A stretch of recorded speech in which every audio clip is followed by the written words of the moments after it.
Can I have everybody's attention, please? The study session is fixing to start in just a minute. Does anybody want to make citizen comments tonight? This is a study session, so you can make comments about anything that affects the city. If not, we'll start in just a few minutes. Thank you.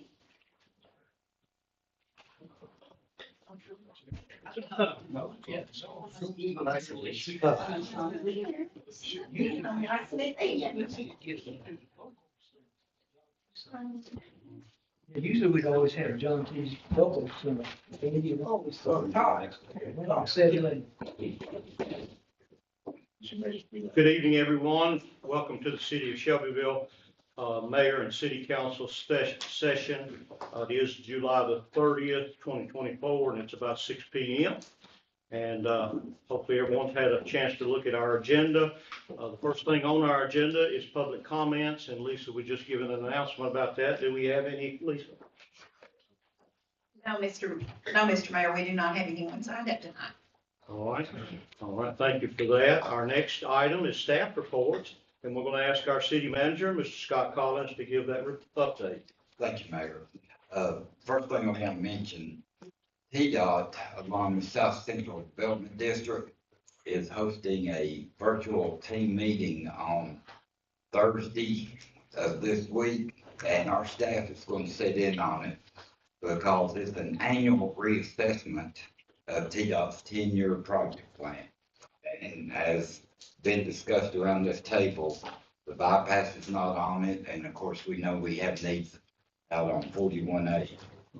So we're going to have our staff and economic development team sitting in on this meeting and try to make plans on making some movement to get in on the 10-year project plan.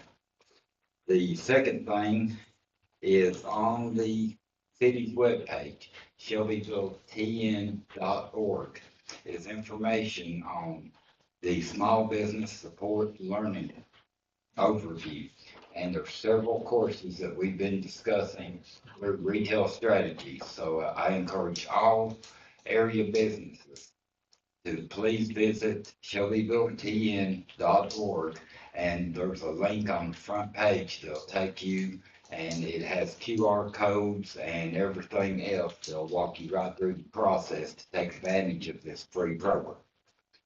And lastly, we have been working with MTASC.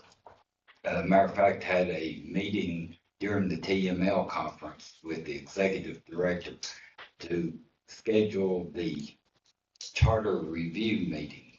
And we're still having some scheduling conflicts, but we hope to have that meeting scheduled either the week of August 12th or the week of August 19th. Of course, we'll be checking with each and every one of y'all, make sure of your availability, and then coordinate that with MTASC. And Mayor, other than the TML board, that's all I have to report. Thank you for pointing that out, Scott. We did receive that at the TML, Tennessee Municipal League Conference, and all of City Council. We want to applaud all of you. A lot of you were involved in that before I became mayor, and it's an honor for the downtown revitalization of Shelbyville, and we're really proud of how it looks, and it's an honor to receive that from the state of Tennessee. Okay. All right. The discussion items, the first one will be our IT policy, patch and vulnerability management, and we'll ask Cade Steer, our IT director, to come and tell us about that. Cade?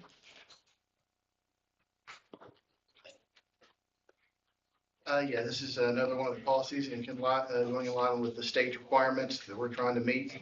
And this policy just outlines our need to ensure that all of our software applications, operating systems, other stuff is up to date with the latest manufacturer release patches, that we're doing annual testing to know impact if a system is compromised, checking to see if it's compromised, etc. Okay. Any questions for Cade? Anyone? Okay. Thank you, Cade, for taking care of us. Okay, number 2 there is the park board bylaws, and we'll ask Trevor, our interim park director right now, and if he would come forward and talk to us about that. Yes, the park board voted and they have recommended to change their their dates that they meet from July, March, May, July, and September, November, to February, April, June, August, October, and December. The rationale was it was conflicting with too many holidays. They generally meet at the beginning of the month, and it was going with 4th of July, Labor Day, and New Year's. And so because of those 3 holidays, they wanted to switch up those months. The second part of that they wanted to do was switch from meeting at 5 p.m. to meeting at 5:30 p.m. That would allow more of our park board members who are coming from work to be able to attend. And the third change that they wanted to make in their bylaws was to amend a public comments section in case anyone comes to the meetings and wants to make public comments. Very good, Trevor. Any questions for Trevor on that? This will help on the number of people can come to those meetings. All right, thank you, Trevor. All right, the next item is the Tennessee Aeronautics Division grant request. We'll also ask Paul Perry, our airport director, to come forward and talk to us about that. Okay. The airport is requesting the council to allow us to request money that's actually been set aside under the bipartisan infrastructure law.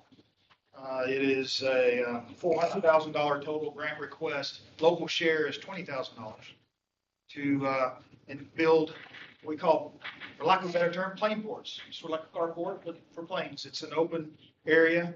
We're trying to utilize some property that allows us to squeeze in an area just beside, you'll see just on the south side of our existing T hangars. And that would allow for storing 5 more airplanes out of the, not completely out of the weather, but they'll be covered, so they'll be protected.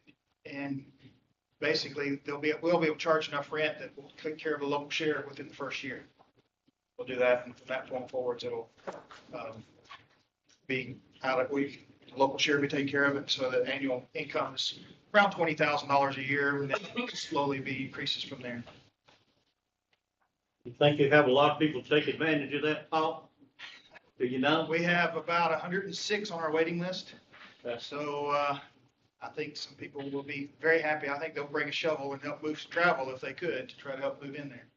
Sounds good. Sounds good. Any questions or comments to Mr. Perry?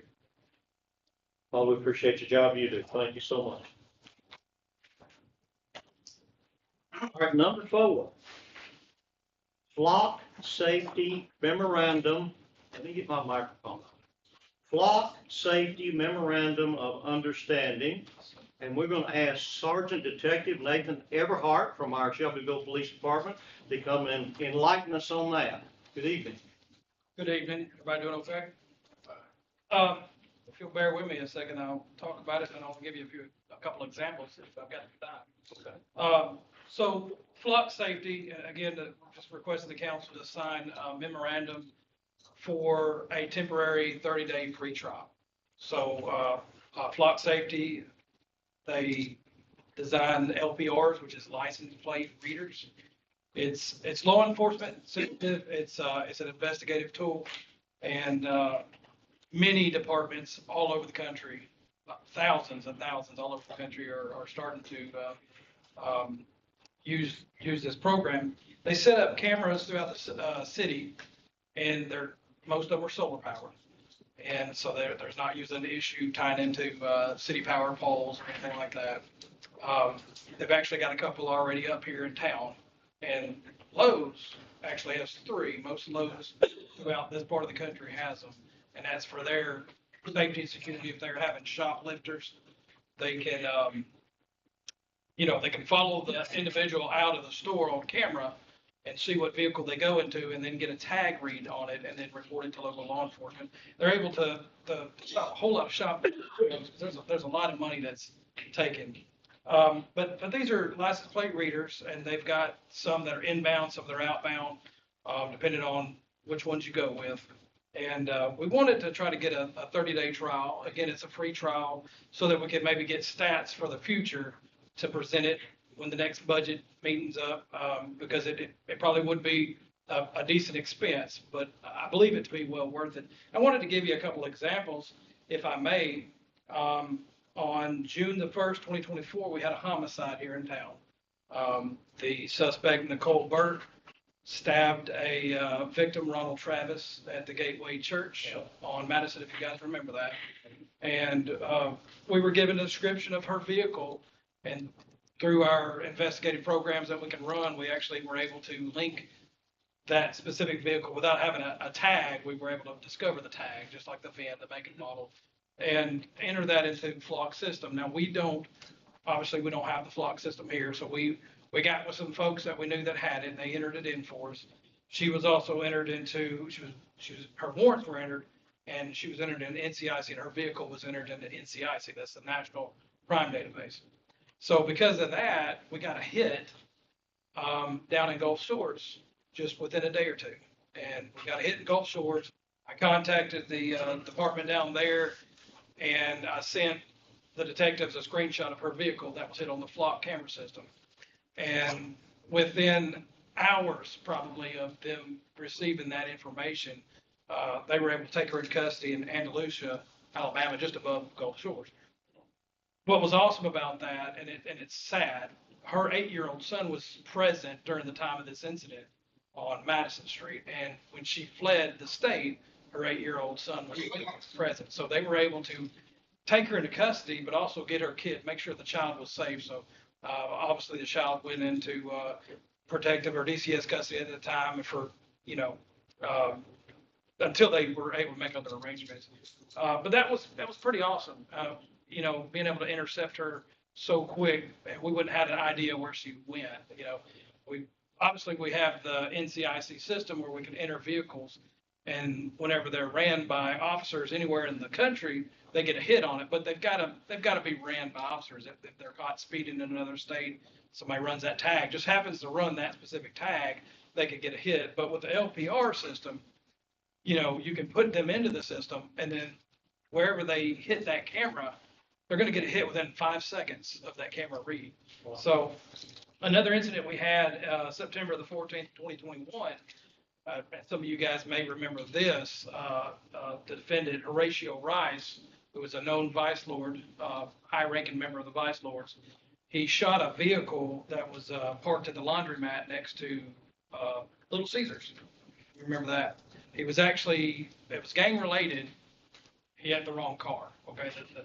The individual who had a car that matched that car almost perfect was another gang member, and he'd been X'd out, and that was his intent. However, there was an innocent 14-year-old male juvenile in that car that suffered a gunshot wound to the head, and he died on the scene. So we were able to also get the information of the vehicle that he would be traveling in, and he also hit on LPR reader on the interstate going into Memphis. So once we knew his direction, we also were able to ping cell phones and narrow it down to a certain hotel. They actually went down to Tunica. We contacted the marshals in there and take them into custody. But if it wasn't for the LPR readers, we wouldn't be able to narrow it down that quick. So they're pretty amazing. You can also, if you have a suspect, let's say Texas has a homicide suspect that they enter that individual in that vehicle in, we here in Shelbyville would get a hit if they crossed one of our readers within 5 seconds. We'd get an email or something like that, and would have hit it. So it would also keep us, other than solving crimes and apprehending suspects, we'd also apprehend suspects from other places that we don't want in our town. So it's a pretty amazing investigative tool. It's this day and age. I think it's well needed. And so, like I said, I'm just asking the council if they would take a look at the MOU, possibly sign it. It's a free trial, and we'll hope to gather stats and come talk about it later. Good. Any questions or comments on that? Yes, Mr. Mayor. Any idea what that cost factor will be? Well, since you asked, they're typically about $3,000 a year per camera. A lot of smaller jurisdictions will start out with, 2 or 3, and then work their way up to 6, 7, or 8, depending. I think Murfreesboro City has well over 50, but I mean, it's huge. There's a lot of inlets and outlets in Murfreesboro. We have 4 or 5 main points of entry and exit. You've got the 4164 split. You've got 231, of course. Then you've got 64 passing Lewis. And then you've got Elm Street at Lane in Colorado. So, we've got, if we could cover the main inlets and exits, that would be awesome. And of course, if we had a few at like the main intersection and a few other hot areas where people would come and go, especially if they've committed crime. We've had people turn out East Lane to go straight to the bypass and go through War Trace and Bell Buckle and hit the interstate and leave town that way in the past. So there are a few little other areas we wouldn't mind covering. So like I said, it's about $3,000 a camera. I think we were looking at 6 main hotspots. They quoted us about $18,000 a year, which in the grand scheme of things isn't too bad considering what other departments are paying for these LPR readers. Any other comments or questions? That's very good, very good. I remember the first incident and how they found that lady down there in Alabama. Pretty quick too, but Yes, sir. yeah. Is the county looking at something like this too, to work with you on maybe our police department? Can they work with us on that at all? So I haven't heard any interest of them at the time. They've got to have proper poles, which we mostly have in the city. There is, so we have the Shovel City Power Company, but there is Duck River. So, they could actually put somebody, it'd kind of be conflicting for them to have them inside the city Right. on the Duck River poles. That's right. When we might already have them on our city poles. So there's not a whole lot of places out in the county, but there are some freestanding ones, such as the ones that Lowe's has in their parking lot. And if anybody happens to go through Lowe's, the entrance there beside Zaxby's, if you look over to the right, it's about this tall.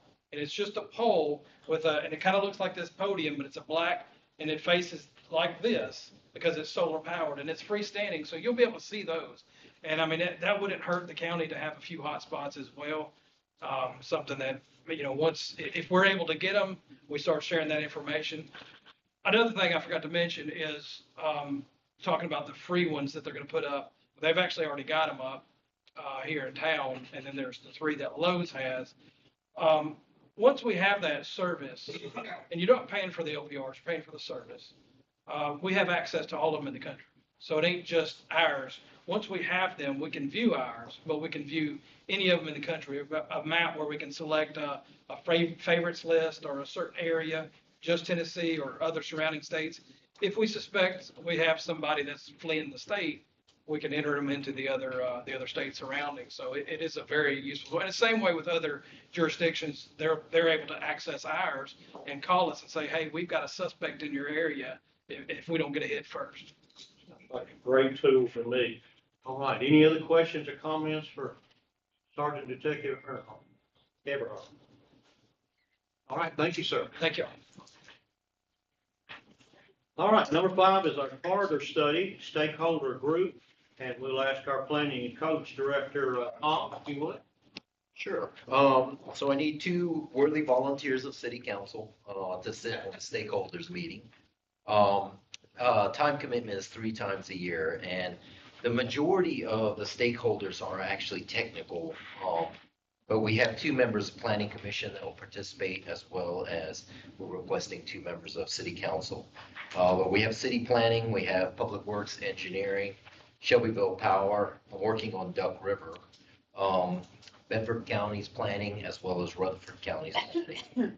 And this access, this is a TDOT plan, or TDOT project, I should say, that the city is involved in to develop corridor access management agreements. And this would be from 231 North all the way to Murfreesboro, 41A, and then the bypass as well. Question for Tom on that. Right, you have that study in. Okay. Is that the one we got, is this the one we got the grant for, the $200,000 grant or something? Yes, let's see, it was, ours was, our part was 10%, so it was 119,000. First check for 11,912. All right.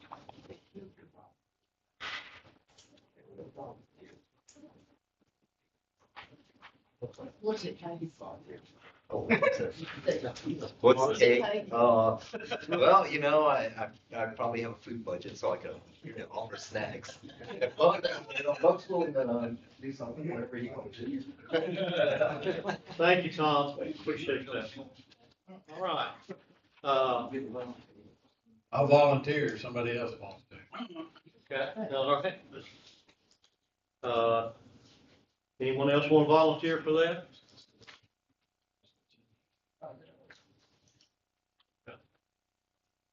We'll see about appointment, if we can work that out with somebody. Okay. Volunteer, he said something that should be volunteer. Old business, A, an ordinance in the city of Shelbyville, Tennessee to approve the rezoning of approximately 0.87 acres owned by Cooper Steel Fabricators Incorporated, located on the south side of the Eagle Boulevard, east of North Hillcrest Drive, and shown on Exhibit A, final plat, below from commercial C2, general business district, to industrial I2, general industrial district, and repealing any ordinance or portion of ordinance in conflict therewith. This received a favorable recommendation from the Planning Commission. Okay. If we have any discussion, Tom, we'll need you back at the microphone. Do we have any discussion or any thoughts on that from anybody? All right, sit down, Tom.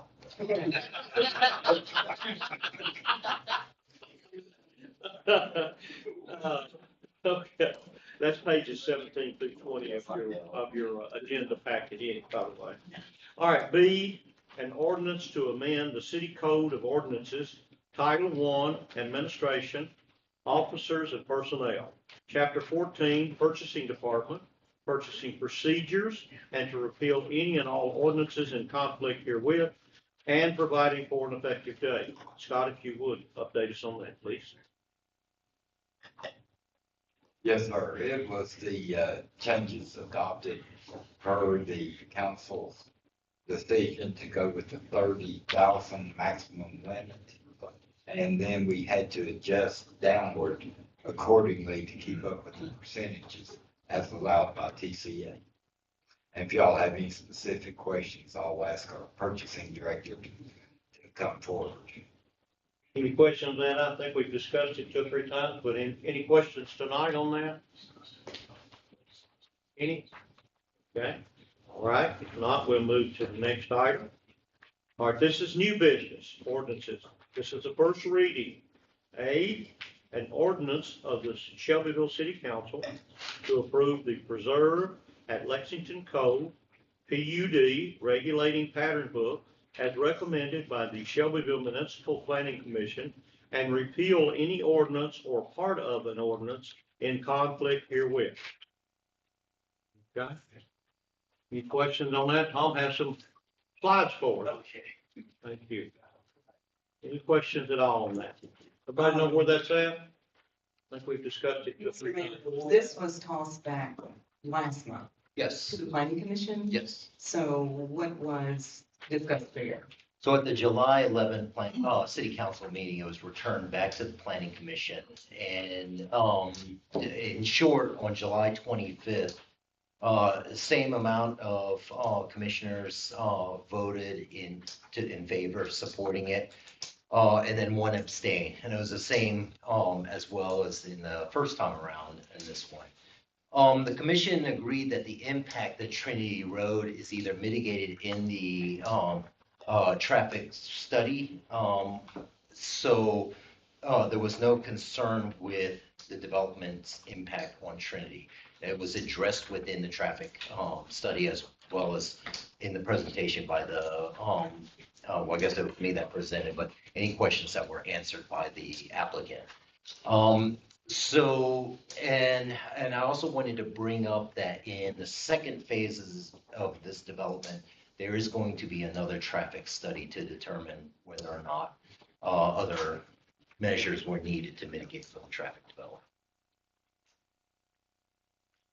Another concern was, I guess the setbacks, the footage there. I understand these homes are, part of the development is like 15 feet apart. Let's see, Or and that, less, I'm sorry. Less. they were actually addressed. What was requested was to, I believe it was 7.5 feet.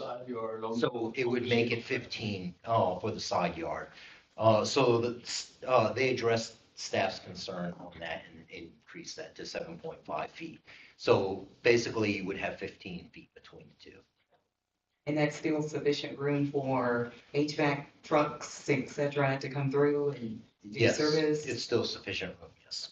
And I think it's very noticeable, I notice it, as I read the packet in detail on a lot of the issues, new developments and such.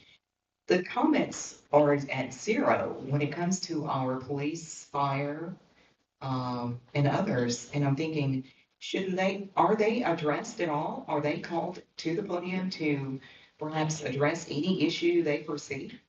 They are part of our pre-planning committee, and they're given the opportunity to address any types of concern. Now, I don't know, since I've been here, their concerns have been satisfied. So I can't speak for them, I mean, if they have something that they're not telling me, well, they're not telling me. But they are approached. Oh, yes, they participate in the pre-planning Do meeting. they never have a problem? As far as my fire truck is too big for this small of a road, or, we've got a lot of crime in this area and this development may not work. I mean, it may, And get even more. And correct me if I'm wrong, in this development, there is a substation that's proposed, or is it, am I thinking of another one? It's not this one. Okay, so, No, that's enough. but, none of we've never, for either police and fire, I mean, I can only, they're not providing, it's satisfying any of their concerns. That's the only thing I can tell, because they're not telling me if there's something else beyond that. Now, we've discussed in the growth committee, other matters, but whether or not those actually make it to, any type of regulations. So our regulations right now is, sufficient to address any type of safety concerns. And on the other hand of that, the numbers, as far as how many police are on staff, how many fire on staff, we grow 1,000 rooftops, neighborhoods, and nothing is addressed. Well, As far as an increase in, I'm certain if they have, issues with staffing, they'll come to you. At this time, their concerns are satisfied. I mean, so.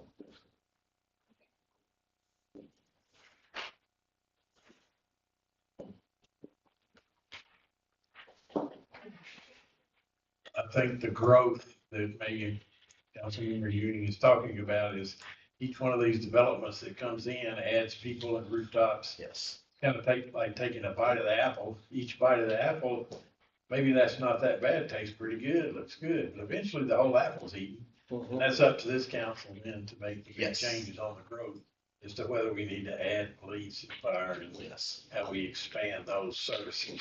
Yes, and I'm sure they have their own metrics for measuring whether it's response time, things like that. And I'm sure as we develop more and more, those are gonna get impacted, and that's when you'll see, those issues brought forward, so. And we've got 5 entrances and exits on this particular development, is that correct? That's correct. This is the most that we've ever seen on any type of, PUD is. Shovel, fire, water, and sewer also, Councilmember Ewing looks at those things and makes sure that they can take care of the needs. And they come to those meetings. They're always at those meetings. Fire marshal, police, Shelbyville Power, they're always at those meetings. was there a lot of discussion at the planning commission this past meeting? Not at this past, I mean, they were very familiar with the project already. This project has been in development for, over a year. At the staff level, we've seen a lot of it, but planning commission had the opportunity this second time around to take a look at it, but they were very familiar with it, so. And we had questions, some of the questions we had at planning commission about the exterior brick or hardy board siding, those kind of things. I think that's what they're looking at. Green space, we had questions about that, how much green space they had and all those different things like that. So we looked at all of those different items that are on the planning commission agenda that we have to look at, to make those decisions. And they had to do some adjustments with that green space, as I remember. Yes, they had to calculate it. That was the biggest thing, was it was not, it was unknown, so. Those good questions. Go ahead, Bob. I've got some people I go to church with, and they back right up to it. They're fine with it. Yeah, They're satisfied through all the meetings that they've had, they're fine with it. and I will add that in the neighborhood meeting, there were a lot of people that showed up. I mean, it's a typical neighborhood meeting, over 20 or so. And their concerns, had a lot to do with, things that would be satisfied at an engineering level, such as drainage. And then the other item for the Green Hill subdivision, their concern was more quality, making sure that the quality of the homes wouldn't diminish the values of their property. And I think that the applicant had made some changes, to those, but that would be on the western side of the development. Yeah, on the left-hand side up there, you can see where they've got R1, housing, I think. Yeah, it's on this side. Right there, that backs up to Green Hills.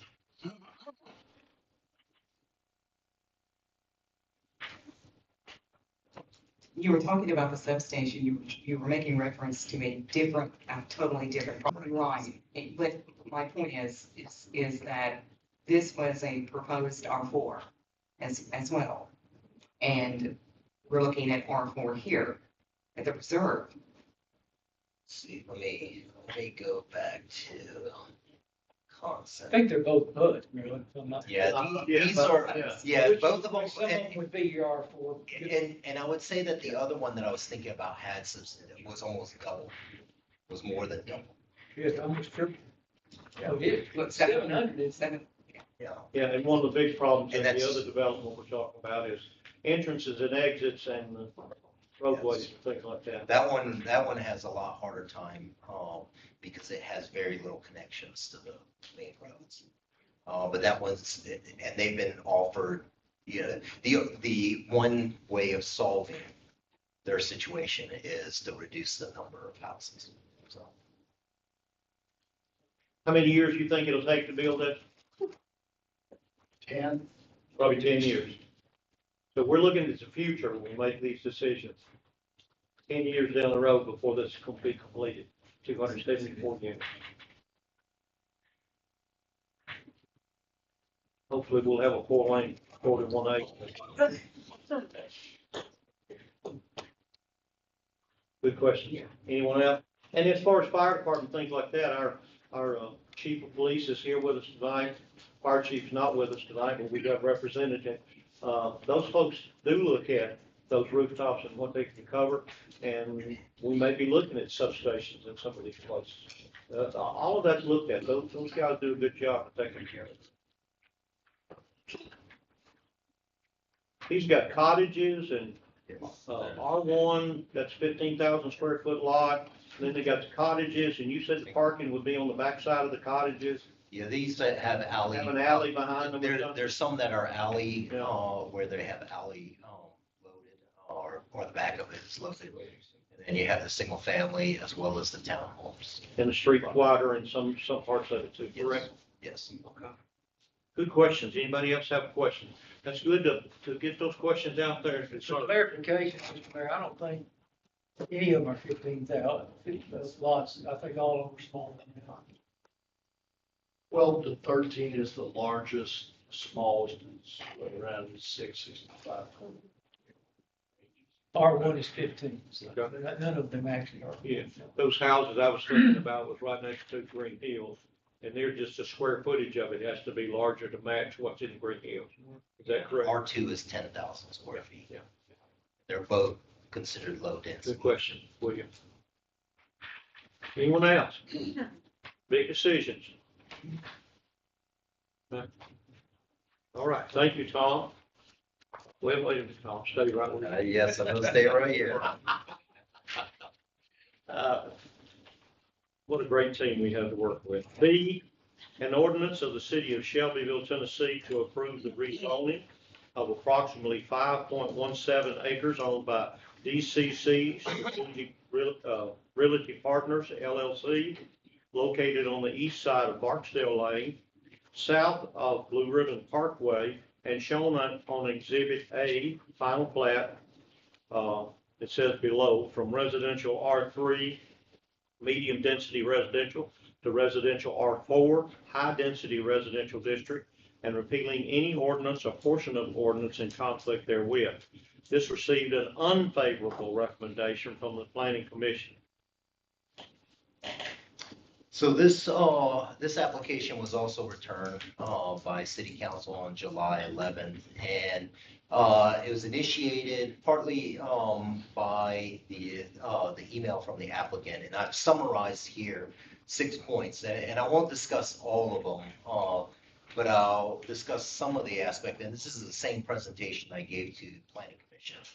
So, the first comment was about Bedford Manor and suggesting that it might be the incorrect zone because of the number of dwelling units. The second was the surrounding underlying zoning, industrial PUD, as well as R3.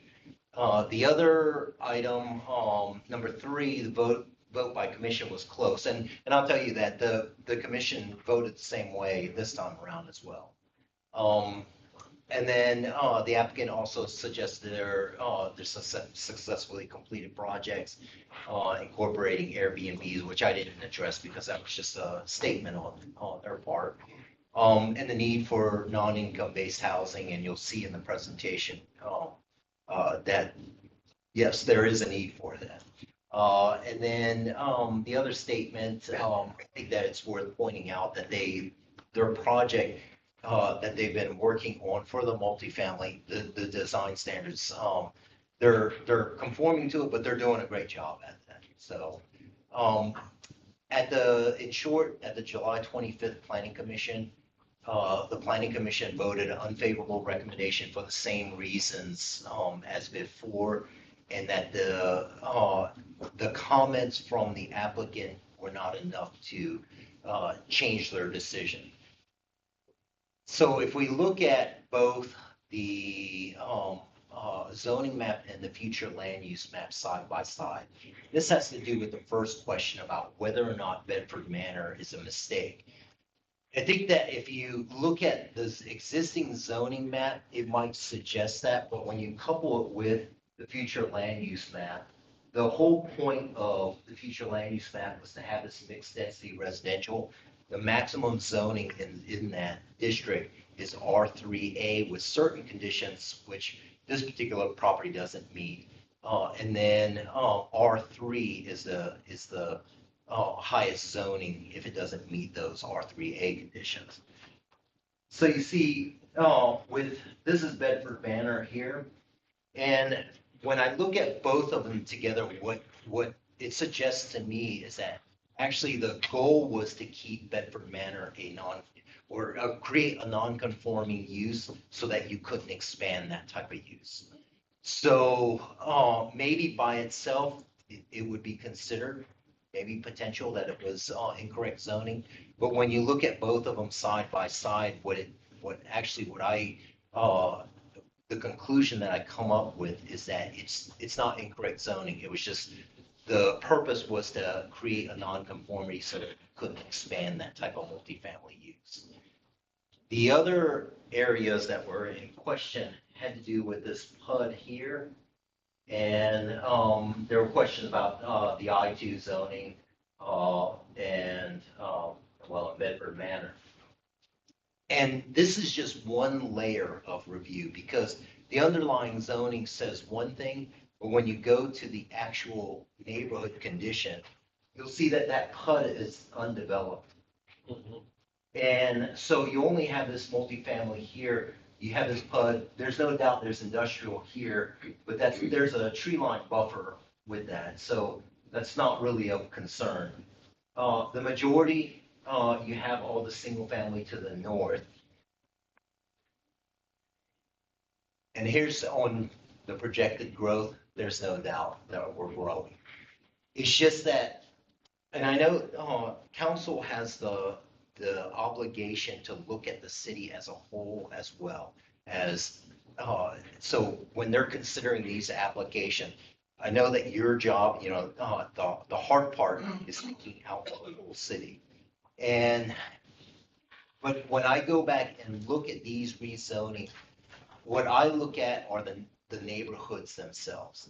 And so whether or not this multifamily will fit within that neighborhood, it doesn't change, let's see. Oh, actually, I'll just, go to, this is one of the projects that, was constructed on Deary Street that was mentioned in there. And you see that it does meet our design standards, and it does, I mean, it's really nice product. But what I wanted to jump back on with this, the reason why the planning commission, in their majority voted against it, had to do with other conditions of the site. And I will go to this picture here. The conditions that we have is that Barksdale Lane to the south here is in really poor condition. And then we have this substandard intersection as well. So that came into some of the discussions with the neighborhood. So, when we're looking at the neighborhood, we're also looking at what the conditions are right now. And it was just in the planning commission, the discussion is that that area is just not able to support that type of development. Yeah, everybody knows where that curve is right there on Whitthorne Street, where Barksdale comes into it. There's kind of a little island there with a utility pole right in the middle of it. You can see there at green. And I will, I think the traffic was gonna come out on Barksdale from this 56 units. Is that about what they were talking about? That's what I'm looking at on the map. Yeah, I think it was a total of 52 units. Okay. In the concept, at least in the concept. I don't believe that their concept is reflective of, because we have multi-housing standards. So I think it would be reduced, but one of the things that I've been doing in all of these rezoning applications is to provide a little bit more detail in how we're arriving at this, so that basically you're not relying just on, or I'm showing you what I'm seeing. And so that, and it also is something that the applicant can see as well, so that maybe there's opportunity for them to address things, or maybe there's opportunity for the city to address, but that's why I'm providing more of the detailing in there. A blinding one right there.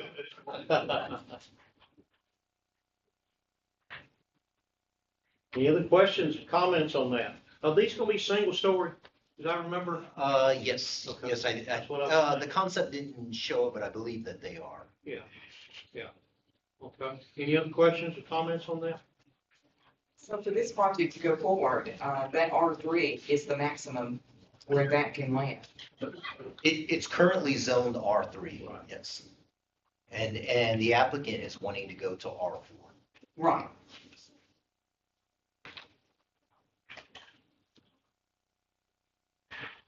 Okay. Any other comments for Tom? One thing I might say, and Tom, you were at the meeting the other night, the planning commission meeting. And this goes out to all contractors, developers working in Shelbyville.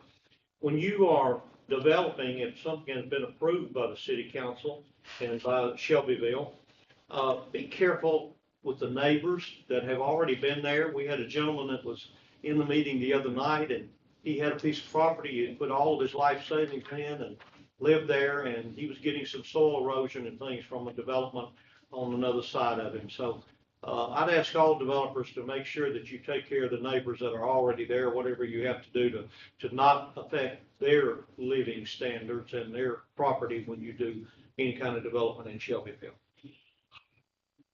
Thank you, Tom.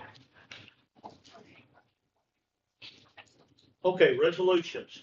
A resolution authorizing and directing the city treasurer to bar, discharge, deem uncollectible all outstanding city property taxes after the lapse of 10 years from April the 1st, of the year following the year in which such taxes became delinquent as outlined in the TCA 67-5-1806. Kay, did you write that? I copied it from last year. Okay, Kay, do you need to say anything about it? Y'all have questions for our city treasurer?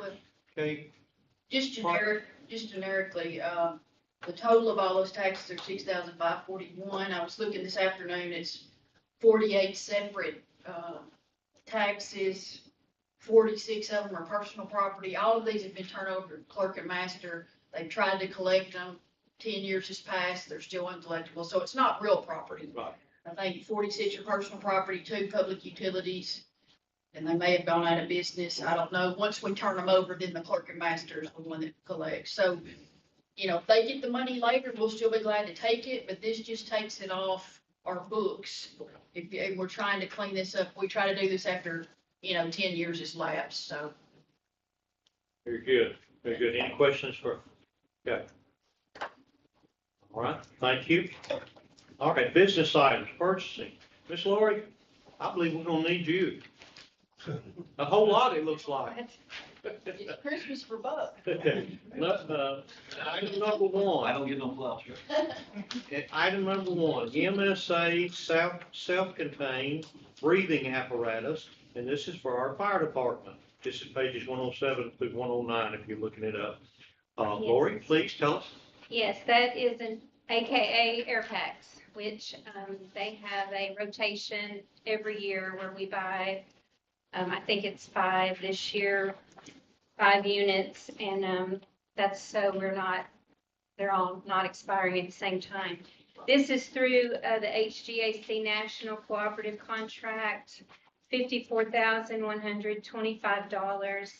The FY25 budget was $55,375.65. And if you have any questions, Commander Swing is representing tonight. Our chief isn't feeling well. Any questions about those devices? All right, Lori, let's go to number 2 then. Okay. Lori Sadler is our purchasing department manager, agent. Whatever.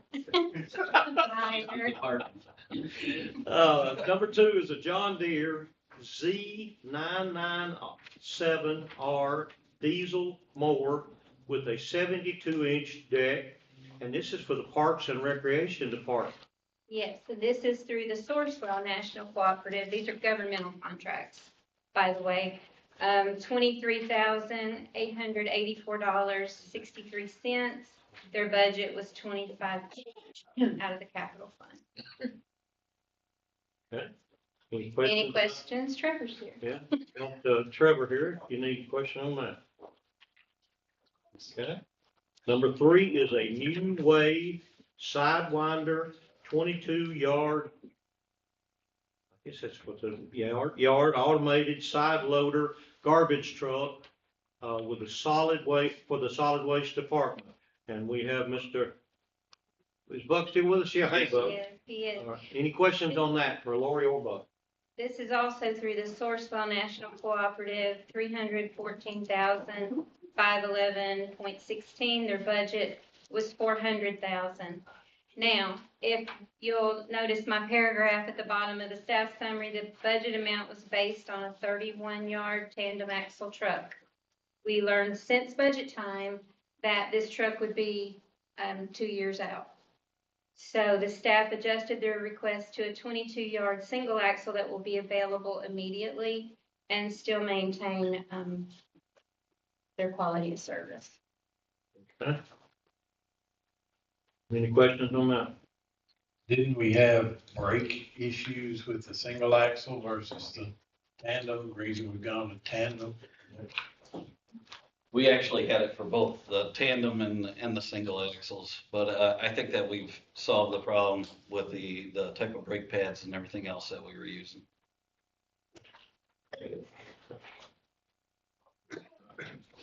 Any I think a questions? little lesson out of this, you thought you needed the 31-yard, but you found that you can use the 22 and be sufficient.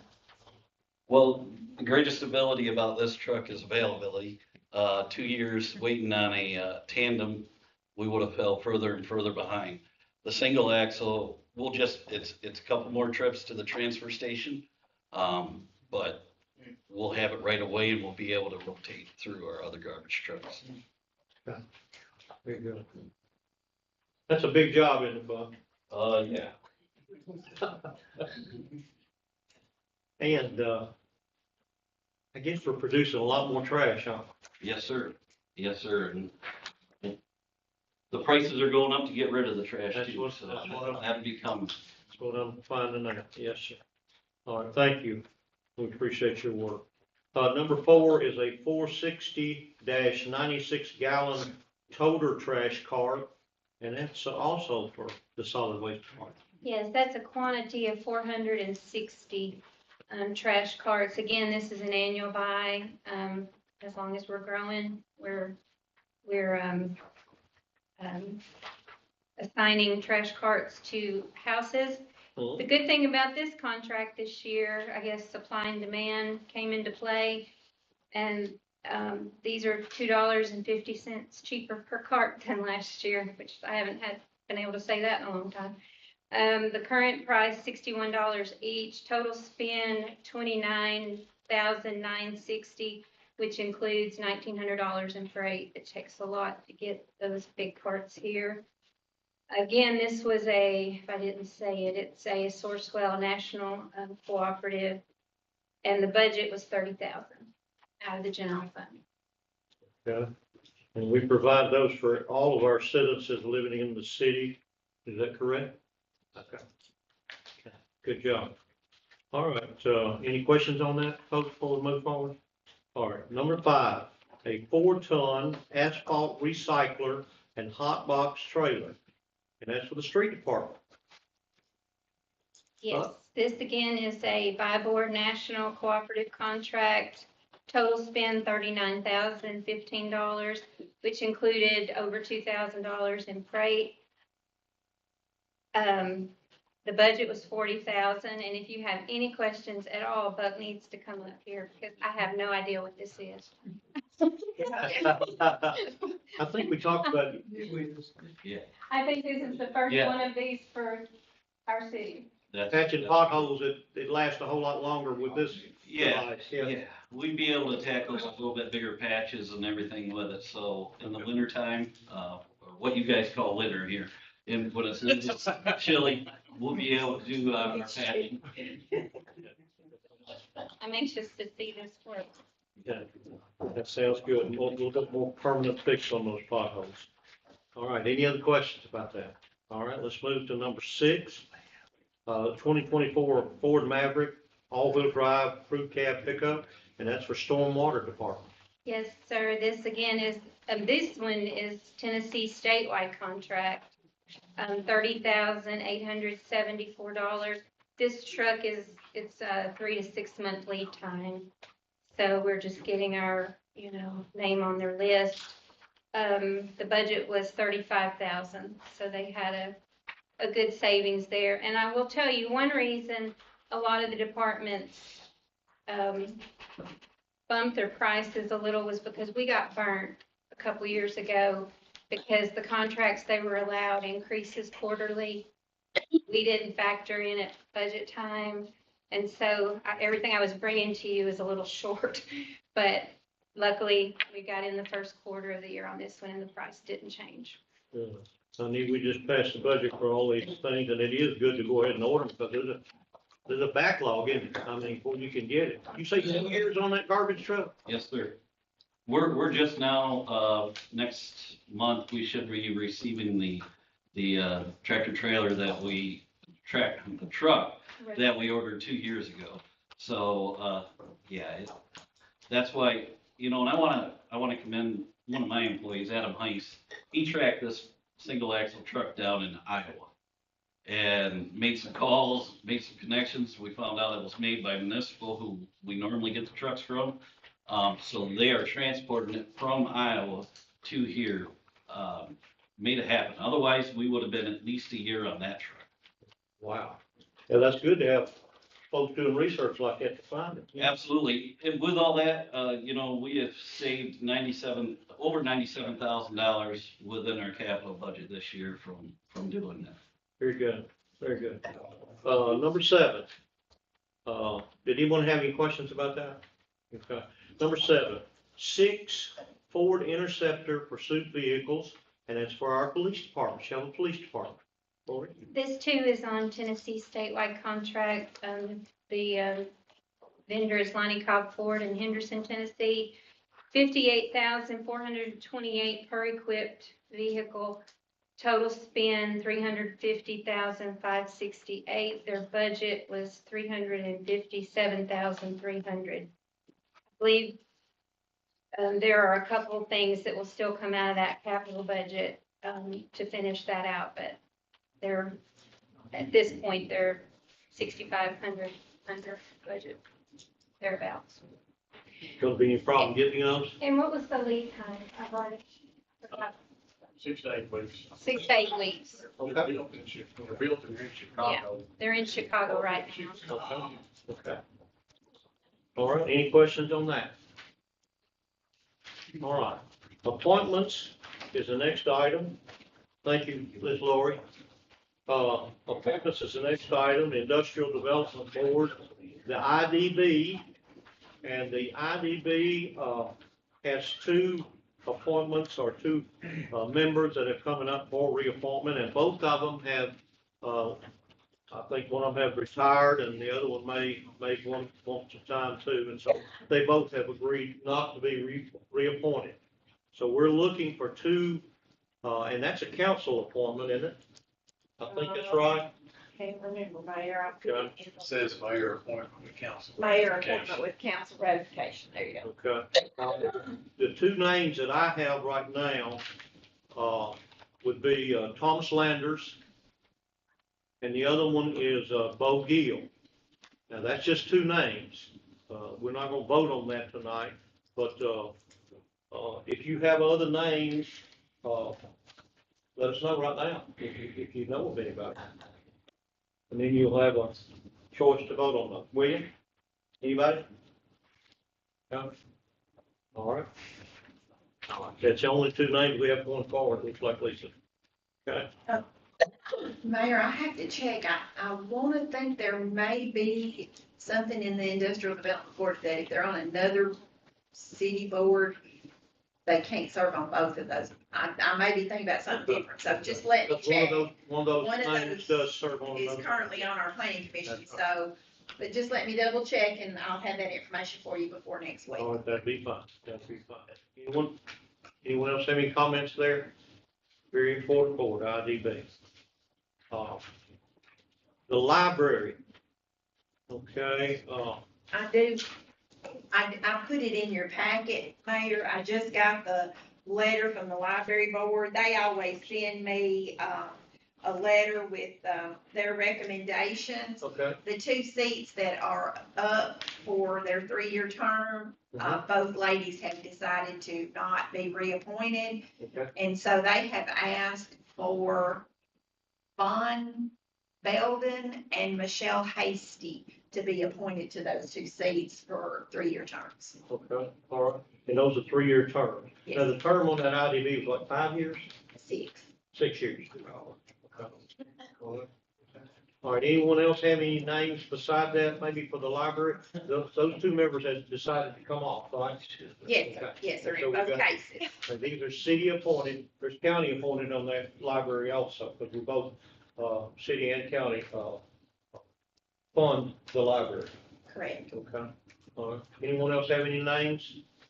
Okay, we won't vote on it tonight, but that's the 2 names that we have right now, right? Yes, sir. Okay, thank you, Scott.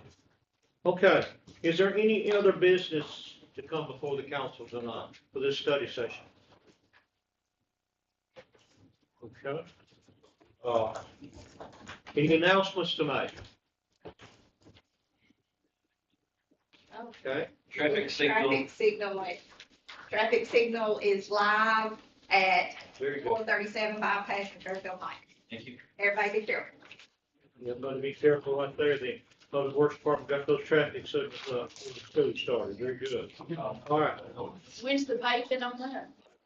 Is paving coming up too? Yes, paving's coming up, the weather kind of slowed us down a little bit, still trying to get it in before full days of school starts, but we've been at the mercy of Mother Nature, so.